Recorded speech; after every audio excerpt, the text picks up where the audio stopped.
रात घनी थी।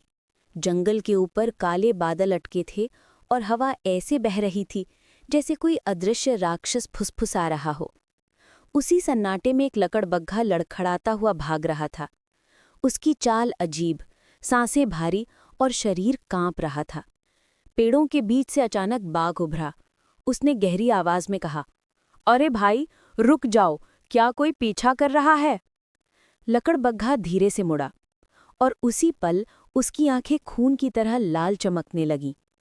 एक पल के लिए जंगल की हवा तक थम गई। बाघ का दिल धक से रह गया। ये सामान्य नहीं है। वो दहाड़ भी न पाया और उल्टे पैर जान बचाकर भाग गया।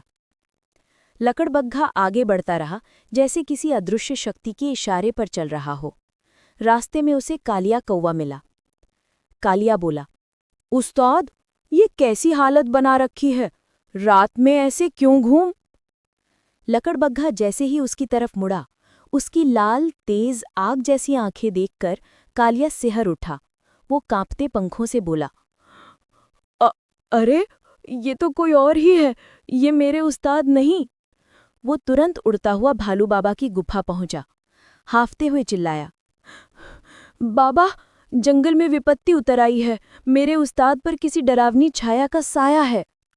भालू बाबा बाहर आए, हाथ में अपनी पुरानी लकड़ी की लाठी लिए। वे धीरे धीरे उस दिशा में चले जहां कालिया ने इशारा किया था। जैसे ही उन्होंने लकड़बग्घे को देखा, उन्हें सब समझ आ गया। उसकी आंखों के पीछे अंधेरा और शरीर के चारों तरफ ठंडी हवा घूम रही थी। ये पीपल के प्रेत का असर है, भालू बाबा ने गंभीर स्वर में कहा। ये भूत उन जानवरों को अपना घर बना लेता है जो रात में अकेले भटकते मिल जाएं। उन्होंने अपनी कमर से तांबे की घंटी निकाली और मंत्र पढ़ते हुए उसे बजाना शुरू किया। ओम भूर्ग भयंकरी नाशिनी। जंगल में अचानक तेज हवा चली। लकड़बग्घा चीखा, पर आवाज उसकी नहीं, किसी और की थी। एक काला धुएं जैसा साया उसके शरीर से निकलकर हवा में तड़पा और अंधेरे में गुम हो गया।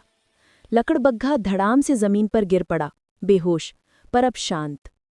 भालू बाबा ने राहत की सांस ली और बोले, याद रखो, जिस रात जंगल की हवा ठंडी नहीं, भारी लगे, उस रात पीपल वाली छाया जागती है और जो भी अकेला मिलता है उसे अपना बना लेती है। जंगल कुछ पल के लिए फिर शांत हो गया, पर ऊपर आकाश में बादल ऐसे घूम रहे थे जैसे कोई और कहानी जन्म लेने को तैयार हो।